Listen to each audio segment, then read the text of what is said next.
सात. आणखी सुंदर योगायोग. आणखी सुद्धा आणखी योगायोग. अगं ज्याच्यापासून नाद निर्माण होतो ते स्वर सात. सारे ग म प ध नि सा,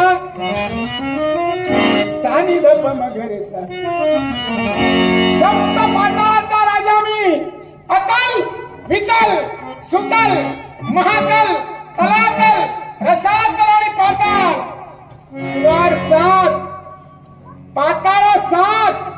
आणि समजा उद्या मी मेलो, मला घेऊन जाणारे खांदेकरी चार, मागे मंत्र म्हणणारा भटजी पाच, पुढे मडकं घेऊन चालणारा सहा आणि मी वरती सहा. जास्त सात सात करू नको, ती साताची साडेसाती छुटा लागेल. साडेसाती ही 7 पावलांनी येते. आणि तुला सांगतो, मार्ग जरी माझा वाकडा तरी शुभांक 7चा आकडा. काय तुझा यंत्र समोर आहे?